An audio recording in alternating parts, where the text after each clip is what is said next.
This week's episode is sponsored by Babysitter Massacre Family Splatters, the second gore-stained book in the Babysitter Massacre series written by David O'Hanlon and created by Henrik Kuto. Babysitting can be murder. Darren didn't realize what she was getting into when she agreed to watch little Iris for 3 days. When Iris's grandfather, Red, escapes from death row and comes looking for the child, Darren will have to confront her own dark past to find the strength to keep them both alive. Red will cut down every babysitter and child in the city to make sure he gets to his long-lost kin. Blood is thicker than water, and it's everywhere. Get your very own copy of Babysitter Massacre Family Splatters on paperback or ebook at Amazon.com. Don't be afraid. They're just your family. What's that? You want to be scared? Come with me.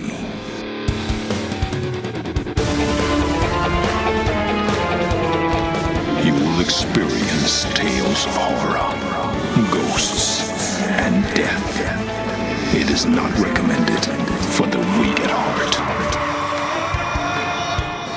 Listen in the dark. It's more fun that way. This is Weekly Spooky.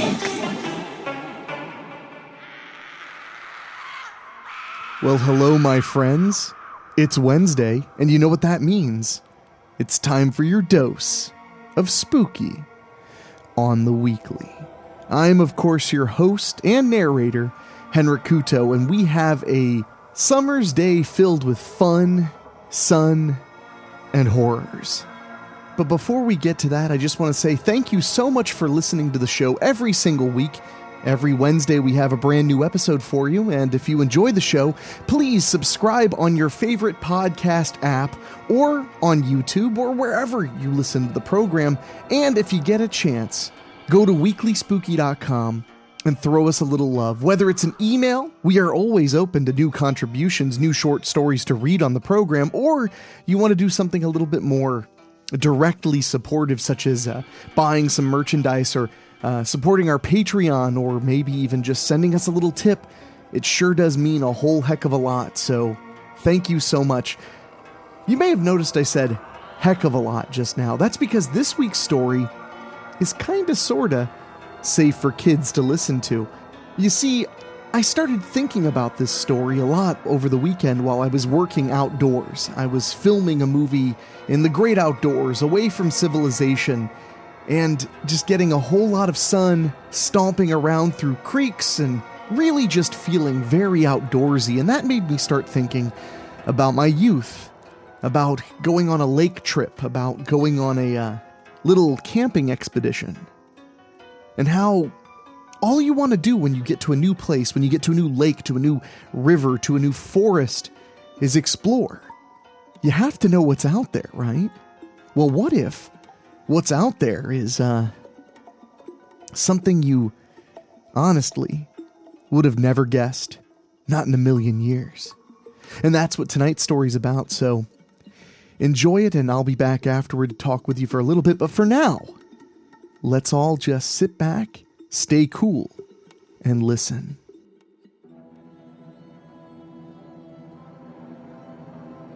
Summer Slaycation by David O'Hanlon.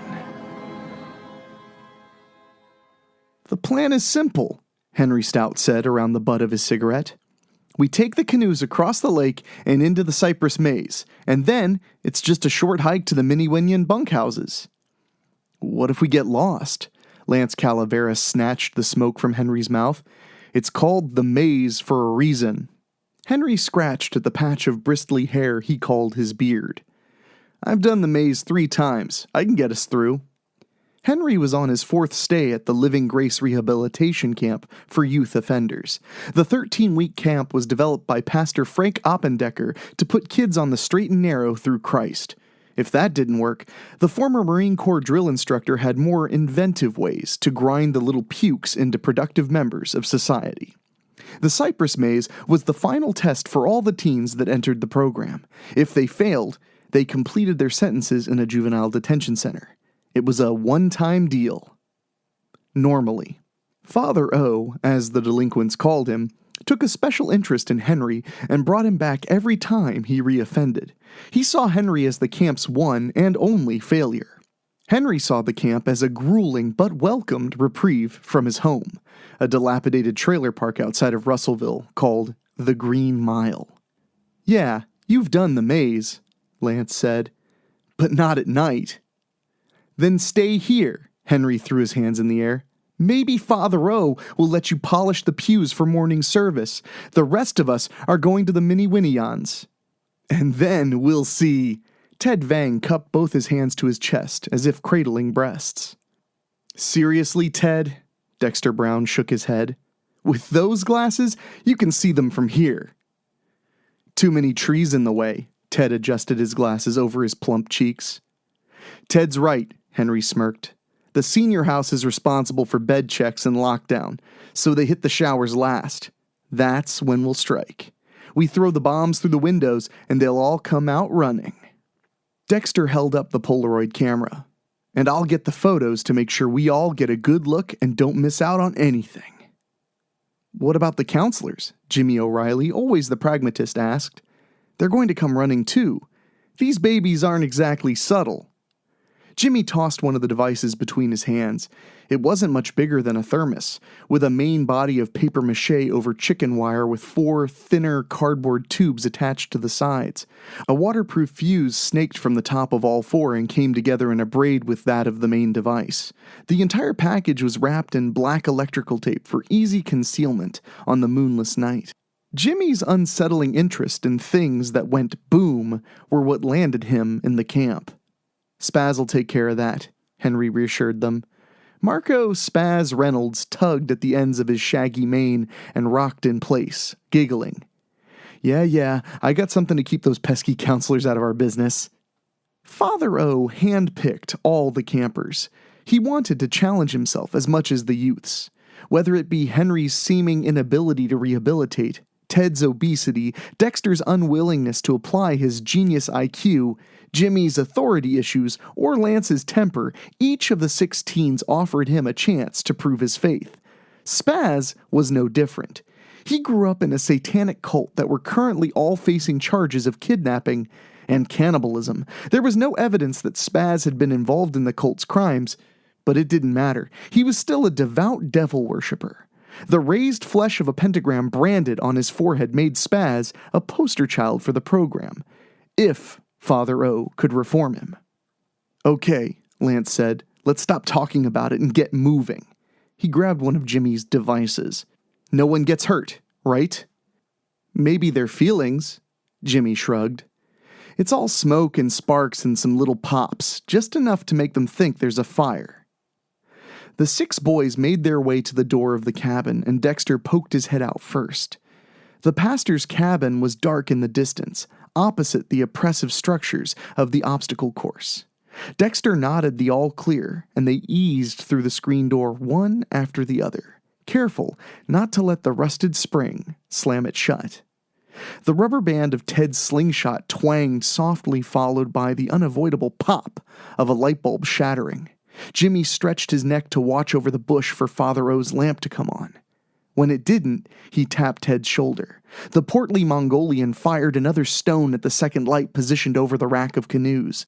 Shards tinkled off the fiberglass bodies of the little boats. The boys sprinted across the open lot and quickly loosed 3 of the canoes. They carried them overhead just like the pastor made them on their morning marches. The boats hit water, and the teens paddled gently into the lake. On the other side of the lake, the lovely ladies of the Mini-Winnion Girls' Retreat would be working diligently to finish their nightly duties. Then they would head to the showers. Their bare flesh was a siren song sang between the horrid cries of frogs, crickets, and cicadas. The 6 boys increased their rowing without saying a word. They were at the mercy of their loins, which spurred them faster into the low fog that shrouded the mouth of the cypress maze. Spaz held the narrow trunk of a smaller cypress to keep the canoe still as Jimmy urinated over the aft. Henry and Ted shared the lead boat and panned their flashlights around wildly. Lance and Dexter rowed past them and deeper into the maze. "Glad you know the way, Henry," Lance said. "This is the right way," Henry responded. "I marked the trees the last time I went through the stupid thing. We already made it to the second marker, which means the third should be right here. That's the halfway point." "You've been looking for the mark for 20 minutes, Dexter reminded him.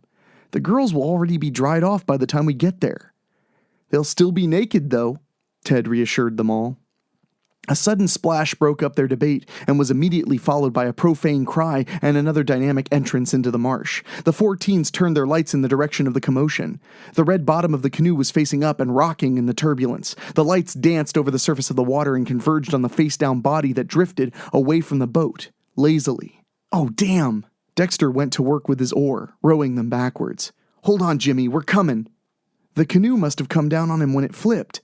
Lance rowed harder and panned his head-mounted light wildly. "Where's Spaz?" "Get him out of the water!" Henry twisted in his seat. "There's gators out there." "Why are we out here in the dark if there's gators?" Ted gripped his oar like a spear and gazed at the black void around them. "They hunt at night." "Lots of things hunt at night." The bank of halogen lights illuminated the teens and everything in a 60-foot path. Dexter pulled Jimmy's unconscious body across the canoe. Behind the glare of the bulbs, a silhouette stalked across the deck of a camouflaged airboat. The form of some strange malevolence moved behind him and slipped over the side, disappearing into the water. Ted stood quickly, swinging the paddle over his shoulder like a club. "Who are you?" Ted took a step back, rocking the boat hard. Henry leaned forward to the other side to steady them. "Get out of here, mister. Our counselor's out here with us." "The good pastor is sound asleep," the shadowy figure said. "Don't struggle too much. I don't want you hurting yourself." Something broke the surface beside Lance and Dexter. A pair of malformed green-brown appendages reached up and twisted in Jimmy's clothing. His body slipped back into the marsh. Dexter and Lance grabbed his legs and struggled to pull him back in. The tug-of-war intensified with the heavy rocking of the canoe. Jimmy's legs were completely submerged, then up to his ribcage.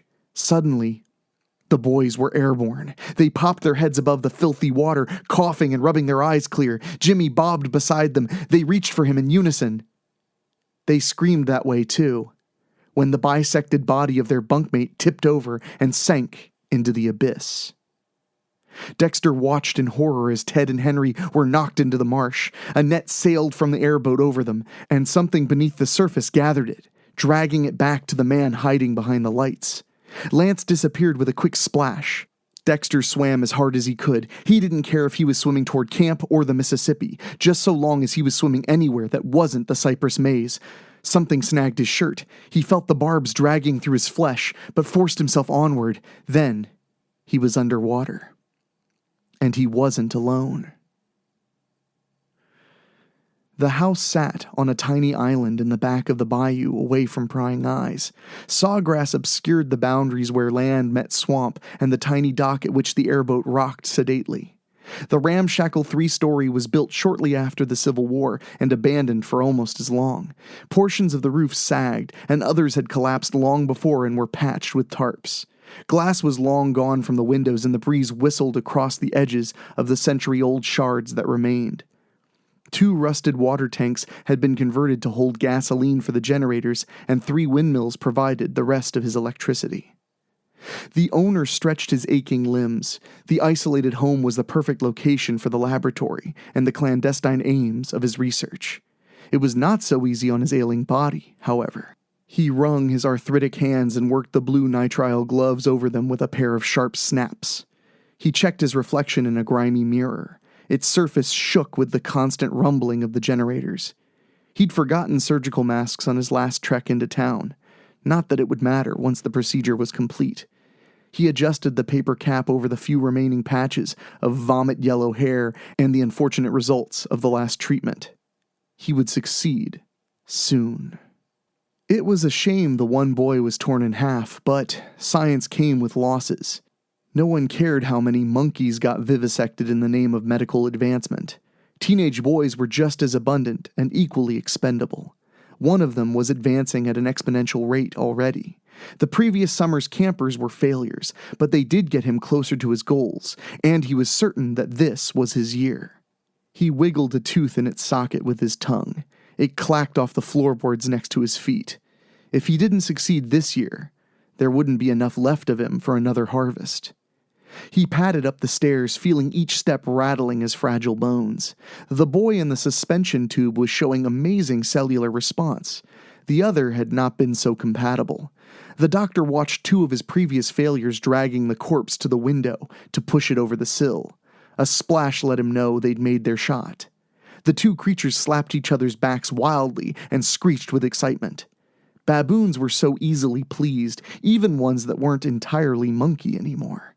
The 3 remaining teens awaited their first rounds of injections on the reclined gurneys that served as surgical tables. The chubby Asian boy was sobbing while the other 2 observed the room quietly. The doctor found their calm unsettling and busied himself with turning up the isotope saturation of the suspension tube.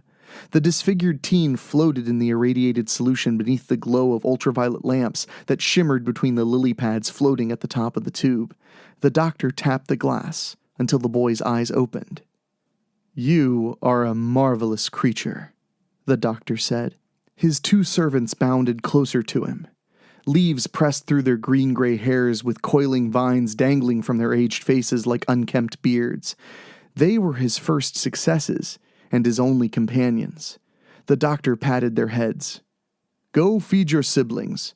They may not be necessary after tonight." He leaned in and kissed the suspension tube. "We may finally have what we need." Frank Oppendecker dragged the inflatable boat onto the island's shore. His boys were missing, and there were 2 places they could go. With no disturbances at the Mini-Winion camp, that only left the creepy house in the middle of the swamp. Something splashed behind him, and he cocked the shotgun slide to remind the mysterious owner to stay away. It did. Father O crept through the house, thankful for the drone of the generators masking his creaking ascent to the 2nd floor. He pressed the walnut stock of his weapon tight into his shoulder and swiveled around the doorway into the lab. 3 of his campers were strapped down. Another man stood with the back of a filthy lab coat turned toward Father O. He inched into the room, scanning the abundance of shadows left by the inadequate illumination of the strands of Christmas lights overhead. Lance's face stretched into a smile as he saw the pastor coming in to save them. He quickly wiped the look away before the doctor could see it. "Where are the others?" Father O asked. The doctor turned slowly. Warped earthen tendrils stretched from corrupted flesh and wiggled in the air. Beneath the lab coat was nothing but liver spots and deep purple veins broken up by the abominations of the doctor's self-experimentation. Tiny leaves sprang where normal men grew hair, and bright red flowers opened to sniff the air.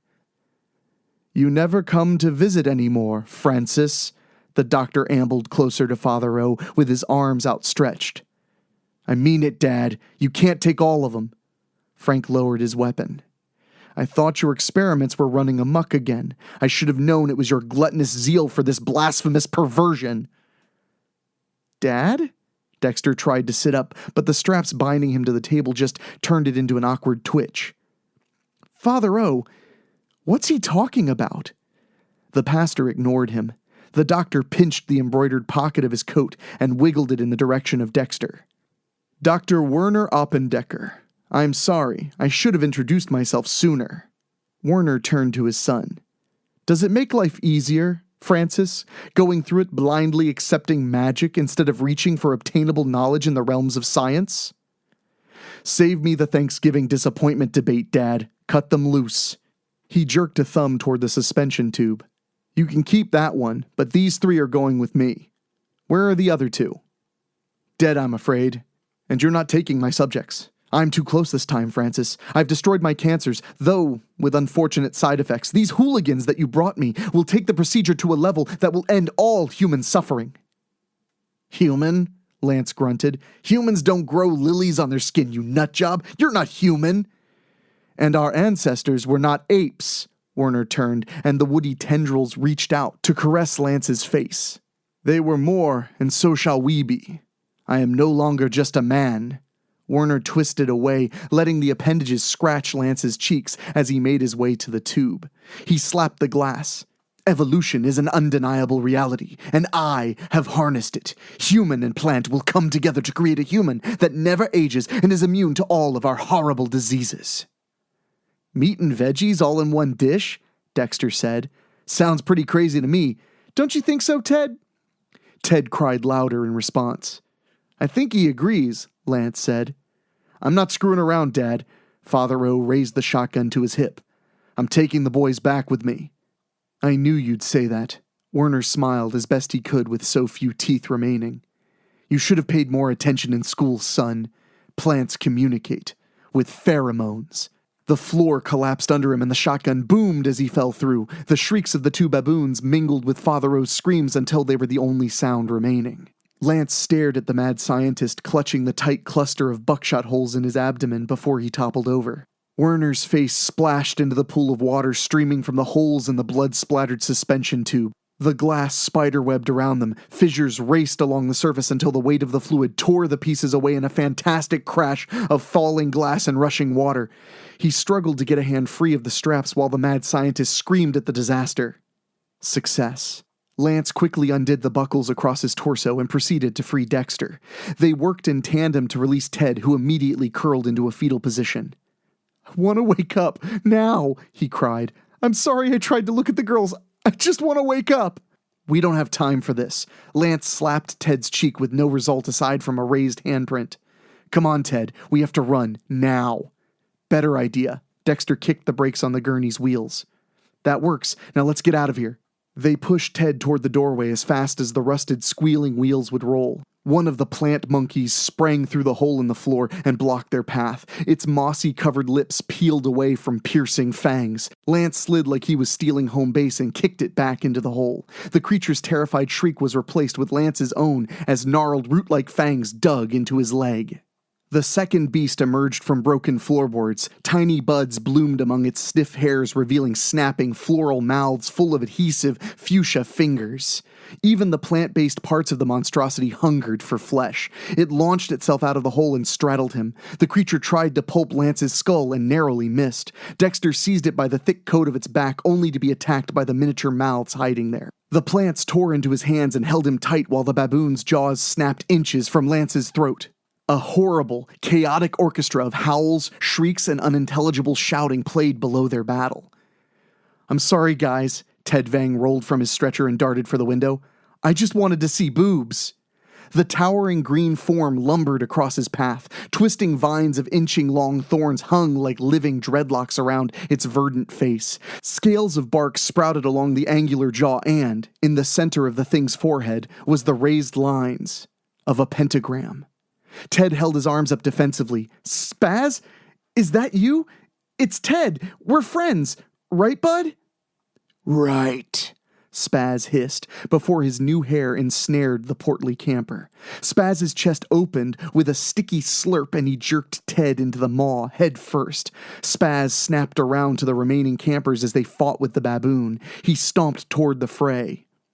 Things just got worse. Dexter slammed a knee into the monkey's tailbone and tore a hand free. Lance held the creature's jaws apart with his face caught between them. Not from down here they haven't. Kill this stupid thing! Spaz's foot connected with Dexter and sent him and the abomination thudding into the wall. Shit, Lance stared up at Spaz. Things just got worse. Lance rolled away as the thorns scoured the floor in a vain effort to seize him. He pulled the gurney between him and Spaz. Ted's legs kicked soundlessly as his head and torso dissolved inside Spaz's new form. The man-plant's lips contorted in malevolent joy. I've always enjoyed the taste of human, it growled. Yeah, well, I've always hated vegetables. Lance grabbed Ted's leg and jumped down the hole. Spaz caught himself on the broken boards and Lance dangled from the leg of his slowly digesting fellow camper. The first floor was a demolition site. The busted cages lined the walls. Malformed freaks ran amok, tearing apart the home and each other. Father O, what was left of him, limped through the madness, freeing more of the doctor's failed experiments. Lance dropped the rest of the distance and picked himself up with a groan. Something that might have been a raccoon snarled at him, and he booted it across the room. Its mossy body bounced next to Father O's shotgun. Spaz came crashing down beside him, with Dexter on his back. The teen winked at Lance, and then jumped off the writhing beast. Let's get out of here, Dexter said as he ran for the door. Detour first. Lance dashed for the weapon and joined him on the front porch. They watched some of the creatures swim away from the tiny island. Others simply disappeared beneath the placid surface of the swamp. Lance twisted and saw the oblong, rust-covered tanks next to the house. He raised the shotgun and fired it until it clicked on the empty chamber. Gasoline spurted from the wounds, but the tanks didn't explode. Dexter raised an eyebrow and shrugged. It's the thought that counts. It always works in the movies, Lance pointed at the airboat. Let's go. The two teens untied from the mooring and turned on the motor, watching the oversized fan spin without any sort of guard. The doctor cared as much for safety as he did for medical ethics, it seemed. Dexter laughed and held up a plastic box with big block letters. Emergency Signal Kit. Lance took the case and opened it quickly. Finding the flare gun inside drew an excited whoop from him.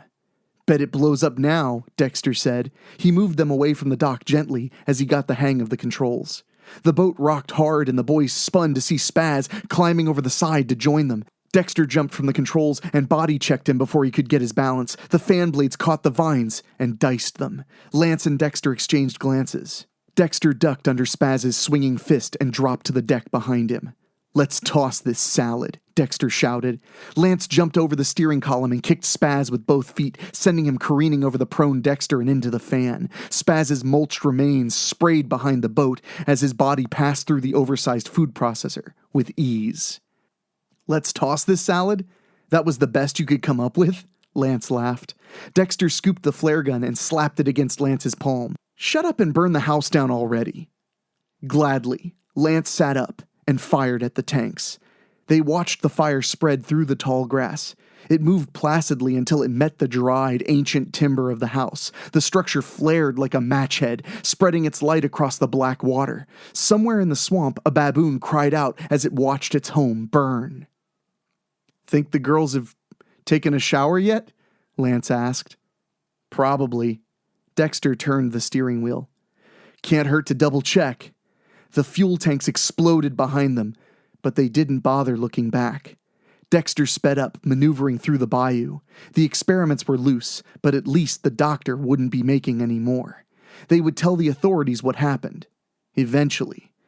There were more pressing matters to attend to first. They smiled through the blood and grime and aimed the boat toward the cypress maze. So who wants to go canoeing with me? Any takers? Come on, it'll be fun. I hope you all enjoyed that sick little tale of terror, and it was a little family friendly, so if you had little ones around, I hope they enjoyed it too. It's actually from the book Campfire Stories to Tell in the Dark, which I published last year with many of our Weekly Spooky contributors. You can check out the entire book at Amazon or listen to the audiobook on audible.com. It's definitely a lot of fun, and it's all relatively family-friendly fears. So thank you all for hanging out with me this week. I am in high spirits. I've been working on my movie, trying to take care of my health, and of course, bring you a scare every single week. It's been going well so far, and I also want to say a huge thank you to our Patreon supporters, because we have been growing our Patreon slowly, but steadily. We are growing, and we would love to have you involved. You can go to WeeklySpooky.com and find out more about our Patreon and how you can get involved and help us keep the spooky coming and get exclusive rewards for it. And speaking of which, I want to give a very big thank you to our Patreon podcast boosters, Gino Lyons, Michael aka Charm, Karen Weemet, Jeff and George Hilton, Craig Cohen, Rob Fields, and Kevin Fry. Thank you guys so much for helping me bring this scariness every single week. It really means a lot to me, honestly. Telling all these scary stories throughout the lockdowns and quarantine and the recovering from COVID, it really has meant a lot to me. So thank you so much for listening. And I'm going to get out of here, my friends. I have to go pick up my dogs from the groomers, which is truly terrifying when you see the bill. And also have to deal with the truly terrifying cicadas who desperately want to mate. Anyways, for my producer Dan Wilder, for my composer Ray Madison, for myself, I will talk at you later. Thank you for listening. Make sure to find your way back next week. But for now, you are safe. Trust me.